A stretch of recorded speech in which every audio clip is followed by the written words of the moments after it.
सबको जय मसीह की। मसीह जीवन के अंदर जब इस सफ़र में हम आगे बढ़ते हैं, सबसे बड़ी चुनौती और परीक्षा की घड़ी वो है जब किसी संकटकालीन समय का एक विश्वासी जन सामना करता है। लेकिन हम वचन में पढ़ते हैं, भजन संहिता 46:1 में लिखा है, संकट में अति सहज से मिलने वाला सहायक। वो परमेश्वर विश्वास योग्य है। मेरे अपने जीवन के अंदर बहुत सी घटनाएं हैं, मैं एक उसमें से आपको बांटना चाहता हूं। एक ऐसा समय मेरे जीवन में था,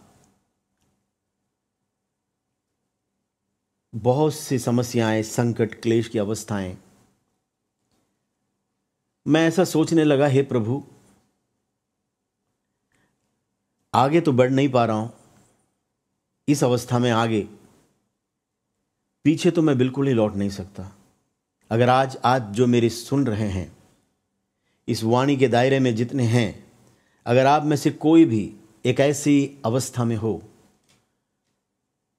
कि आप एक ऐसे जीवन के सफर के एक ऐसे अवस्था में पहुंचे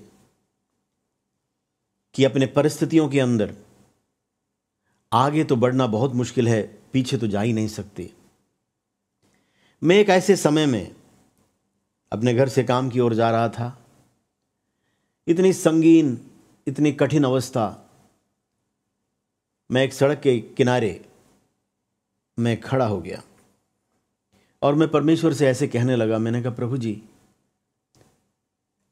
आगे बढ़ना बहुत मुश्किल है इन परिस्थितियों में, पीछे तो मैं लौट ही नहीं सकता जो कदम मैंने आगे लिए हैं। और तुरंत मेरे मन में, मेरी कल्पनाओं में मैंने मूसा का उस दृश्य को देखा। लाल समुद्र के सामने, पीछे लाखों लोगों की भीड़, एक तरफ ऊंचे पहाड़, दूसरे तरफ हो ना हो वो लोगों की भीड़ जो उसे पत्थर मारने के लिए तैयार थे। पीछे मुड़ नहीं सकते क्योंकि मिस्री सेना पीछे से उस दूरी को कम करते हुए उनके ऊपर हावी होने के लिए, जिनके गुलामी में से निकल कर आए थे, वो फिर से पीछे से चढ़ाई करते हुए आ रहे हैं। लेकिन ऐसे समय में जब मैं अपने विषय परमेश्वर की उपस्थिति में मैं एक एक करके रख रहा था, तुरंत मेरे सामने एक वचन आ गया मेरे आत्मा में, 1 कुरिन्थियों 10:13, क्योंकि वो वचन मुझे कंठस्थ था। मैंने उस वचन को वहां खड़े होके मैंने कहा कि तुम ऐसी किसी परीक्षा में नहीं पड़े जो मनुष्य के सहने से बाहर है। परमेश्वर सच्चा है और वो तुम्हें सामर्थ के बाहर परीक्षा में नहीं पड़ने देगा, वरन परीक्षा के साथ निकास भी करेगा। इस वचन के अंदर तुरंत 3 भाग मुझे दिखाई दिए। एक, कि मनुष्य के लिए जो सामान्य है उससे हटकर कोई भी परीक्षा परमेश्वर आने नहीं देगा। दूसरा, कि हर एक व्यक्ति की सहनशीलता की एक नाप है, माप है। हर एक व्यक्तिगत जीवन को भलीभांति बारीकी से जानने वाला, उसका निर्माण करता अपने वचन में कहता है कि वो तुम्हें तुम्हारी सहने की सामर्थ्य से बाहर कदापि जाने नहीं देगा। और जहां तुम अपने सहने के बाहर की उस सीमा को, उस माप को पार कर रहे हो, वो निकास को बनाएगा। मेरी जो परिस्थिति थी, वो दूसरा पॉइंट जो है उसके अंदर, वो मेरे जीवन में लागू होता था। मैंने कहा, प्रभु, जो समस्या मेरे साथ है, हां, वो मनुष्य के साथ इस संसार में बहुतेरे होंगे जो उस समस्या से होकर गुजर रहे होंगे। लेकिन एक बात, ये विषय मेरे सहनशीलता के आखिरी कगार पर मैं हूं। और तुरंत मेरे मन के अंदर एक बड़ा विश्वास और एक दृढ़ आशा की अवस्था अगर आज मेरी वो सीमा मैं पार करने की अवस्था में उससे एक कदम पीछे हूं, अगर उसके कुछ पल में पीछे हूं, बस अब मेरी वो और आगे मेरे से सहा नहीं जाएगा। एकदम जो आशा मेरे जीवन के अंदर उभर के जो आया वो ये था, इसका मतलब मेरे लिए अब इसमें से निकासी है। सारी वो जो समस्याएं थी, मुझे झंझोड़ने वाले विषय थे, वो एकदम से समाप्त हो गए। जैसे मानो किसी समुद्र में उठते हुए लहरें एकदम नीचे आकर थम जाएं और एकदम शांत हो जाए, और एकदम बड़ा आनंद और बड़ी आशा मेरे अंदर जाग उठा। और मैं बहुत ही आनंद के साथ मैं वहां पर मैंने उछल कर मैंने कहा, वाह प्रभु, इसका मतलब अब मेरा जो है इसके अंदर से इसका एक सॉल्यूशन, इसका एक हल, इसका निकासी अब मेरे लिए है। मेरे प्रियो, तुरंत वहां से सबसे पहले कार्य तो मेरे भीतर हुआ। जो सारा उथल पुथल, जितने भी दबाव, जितने भी परीक्षा का जो भी सताव और दबाव जो होता है, उन घड़ियों का सबसे पहले विषय मेरे मन और मेरे हृदय के अंदर शांति और एक बड़ी आशा का विषय कि हां, अब मेरा जो है हल और इसके अंदर से एक निकासी की अवस्था उभर कर आने वाला है। मेरे प्रियो, एक विषय ध्यान करने का है। मैं अपने विषय जो संकट का था, समस्या का था, मैं किसी और व्यक्ति के पास उसके हल ढूंढने नहीं गया। मैं तो अपने रचने वाले, मेरा जो रचने वाला जो मेरा परमेश्वर है, मैं तो उसके पास अपने विषयों को बोला। मेरे प्रियो, हम कितने जीवन के अंदर कितने लोगों को देखते हैं अपने समस्याओं के अंदर। साधारणतया जब एक व्यक्ति के जीवन में एक समस्या आती है, वो भागकर दूसरे के पास उस हल के लिए जाते हैं। और मैं सोचने लगा, प्रभु जी, घड़ी घड़ी के पास जाए तो वो सुधर नहीं सकता, वो तो घड़ी साज या उसके निर्माणकर्ता के पास। एक गाड़ी अगर खराब हो जाए तो उसके शोरूम, उसके निर्माणकर्ता के पास हमें लेके जाना पड़ता है, या उसके किसी मैकेनिक के पास। जीवन के अंदर अगर आपने प्रभु यीशु को ग्रहण किया है और आपका अनुभव उसके साथ चलने का है, और उसका वचन जो आप पढ़ते हैं, वो अगर एक आपके अंदर एक बैंक की तरह आप स्मरण करें कि वो वचन वहां पर एक तरह से डिपॉजिट है, जमा है।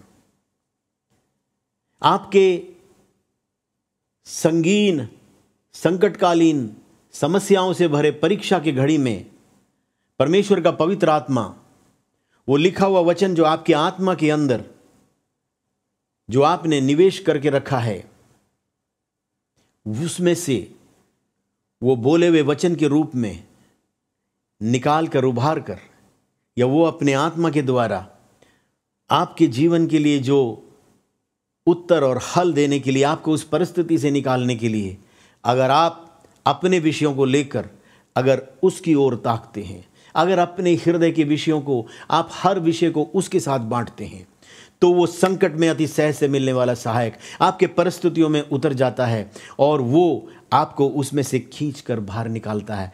वो बोला हुआ वचन जो रीमा है, वो सृजनात्मक वचन आपके परिस्थितियों को बदलकर आपको उभार कर बाहर करता है। मेरे प्रियो, चाहे आपकी परिस्थिति आज कैसी भी हो, परमेश्वर का, प्रभु यीशु मसीह का अनुग्रह जो आपके जीवन में है, वो आपके लिए काफी है। अनुग्रह केवल उद्धार का एक स्रोत का विषय नहीं है, वो आपके भीतर से आपके जीवन के आड़े आने वाली हर एक चुनौती के सामने बड़े सामर्थ्य के साथ उभर कर आकर आपको उन चुनौतियों में से, उन परीक्षाओं की घड़ी में से उभार कर लाने वाली परमेश्वर की सामर्थ, परमेश्वर का अनुग्रह है जो आपसे कभी अलग नहीं होगा। मेरे प्रियो, इस वचन में 3 भाग। एक, जो भी समस्या क्लेश आप सामना करते होंगे, वो ऐसा कोई नहीं है जो मनुष्य के सहने से बाहर है। मानविक सहनशीलता के बाहर नहीं है। और ऐसा भी नहीं है जो किसी के साथ घटा ना हो। और दूसरा चरण, अगर आप उस संकटकालीन समय और समस्या में से होकर गुजर रहे हो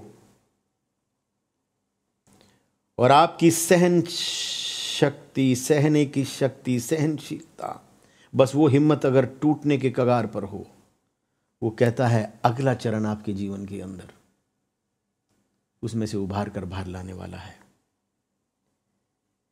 वो तुम्हें निकास देगा। मेरे प्रियो, कितनियों बार उलझनों में, समस्याओं में हम फंसकर हताश, निराश होकर कितने लोग अपने जान तक दे देने की, आत्महत्या तक इस संसार के अंदर लोग विचार बनाते हैं। नहीं मेरे प्रियो, अपना बोझ यहोवा पर डाल, वो तुझे संभालेगा। वो धर्मी को कभी टलने नहीं देगा। उसका अनुग्रह आपके लिए काफी है। इसमें कुछ और विषय है। जो वचन परमेश्वर का आपके अंदर डिपॉजिट है, वो कैसे? आपके अपने खाली समय में या जैसे भी हो, जितना भी हो सके, जब आप वचन पढ़ते हैं, आप लगातार अपने रीडिंग समय में, अपने मनन के समय में, वो एक तरह से एक बैंक में जमा हो रहा है। और वो आपके लिए, जब आपके उस संकट के समय में परमेश्वर उसमें से निकाल कर, उभार कर आपको सृजनात्मक वचन जो रीमा है उसके द्वारा आपको उठाकर खड़ा कर देगा। मेरे साथ यही घटना घटी थी। मेरे प्रियो, ऐसा विषय था संकट का, समस्या का, एक संकटकालीन समय का जो दौर था, आगे जाना बहुत मुश्किल, पीछे तो मैं लौट ही नहीं सकता था मेरे प्रियो। लेकिन उसी समय वही सड़क के किनारे खड़े खड़े मेरे मन और हृदय के अंदर शांति की अवस्था, परमेश्वर ने उस अवस्था के साथ डील किया। और उसके पश्चात उन समस्याओं के बीच में जहां से उभर कर आता था, वहां पर जब मैं पहुंचा, उसके 2 घंटे के बाद से मैंने उन समस्याओं को हटते देखा। 4 दिन में वो धुआं उड़ गया।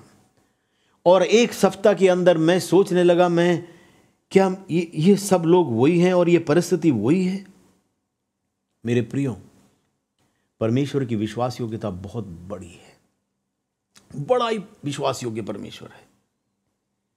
वो आपसे अत्यधिक प्रेम करता है। वो कहता, तू मेरी दृष्टि में अनमोल है, प्रतिष्ठित है, और मैं तुझसे अधिक प्रेम करता हूं।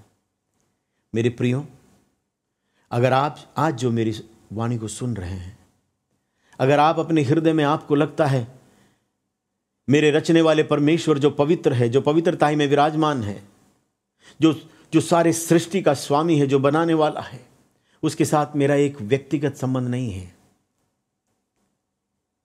तो आज आपके जीवन में मैं एक अवसर देना चाहता हूं।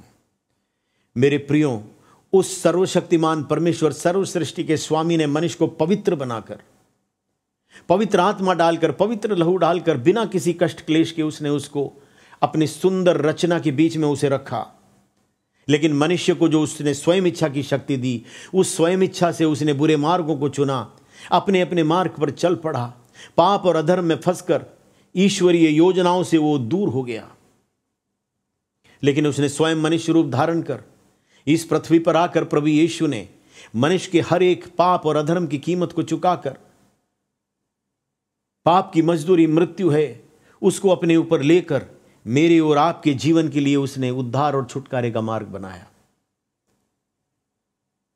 वो कहता है, जो कोई प्रभु का नाम ले वो उद्धार पाएगा। मेरे प्रियो, आप जहां कहीं हैं, अगर आप प्रभु यीशु के नाम को लेंगे, अपने संकट के बीच में, अपने क्लेशों के बीच में, अगर आप चारों तरफ से एक जकड़े हुए अवस्था में, जो मैं उस दिन था, आगे बढ़ नहीं पा रहा हूं, पीछे तो लौट नहीं सकता, चाहे वो आपके बिजनेस का विषय हो, चाहे पारिवारिक विषय हो, चाहे और कोई विषय क्यों ना हो, ऐसा कोई विषय नहीं है जिसमें से परमेश्वर आपको उभार नहीं सकता। मेरे प्रियजनों, वो विश्वास योग्य है। उसने मेरे साथ विश्वास योग्यता से उसी घड़ी उतर कर मुझे उसमें से उभार कर एक विजयी स्थान पर खड़ा कर दिया। अगर ऐसा है तो आज आपके विषय और आपके समस्याओं का समाधान उसके पास है। आप केवल कह सकते हैं, प्रभु ये समस्या, ये जो मार्ग मैं अपने बुद्धि से चल रहा हूं, इसमें मैं आगे चल नहीं पा रहा हूं। हे प्रभु परमेश्वर, सर्वसृष्टि के स्वामी, पवित्र परमेश्वर, प्रभु यीशु, आप मेरी परिस्थिति में मेरी सहायता करें। मेरे इस हाथ को थाम लीजिए और मुझे उसमें से उभार दीजिए। मेरे प्रियो, अगर आज आप में से कोई भी इस अवस्था में हो, वो आज आपकी सहायता करना चाहता है। वो अपने हाथ को आपके आगे बढ़ा रहा है, केवल उसे पुकारना है। आप मेरे साथ कह सकते हैं, प्रभु यीशु, हाँ मैं एक छुटकारा चाहता हूँ। मेरे जीवन के अंदर समस्या है, मैं न आगे बढ़ पा रहा हूँ, पीछे तो लौट ही नहीं सकता। प्रभु मेरे हाथ को थाम लीजिए, मेरे पाप, मेरे अधर्म क्षमा कर दीजिए। आपने मेरे लिए अपने आप को बलिदान कर दिया है, आप मेरे स्थान पर मरकर जी उठे हैं। प्रभु यीशु, आप मुझको अपना संतान बना एक उद्धार की अवस्था मेरे जीवन में दे दीजिए। यीशु के नाम में ऐसा ही हो। मेरे प्रियजनों, ये पुकार वो सुनने वाला विश्वास योग्य है। वो पवित्र परमेश्वर है, वो कभी छोड़ने और त्यागने वाला नहीं है। अगर वो मेरे लिए उतरा, अगर उसने मेरे जीवन के अंदर वो फेरबदल को दे दिया, अगर उसने चंद घंटों के अंदर मेरे परिस्थितियों में सुधार को दे दिया, वो आपके लिए विश्वास योग्य है। परमेश्वर आपको आशीष दे।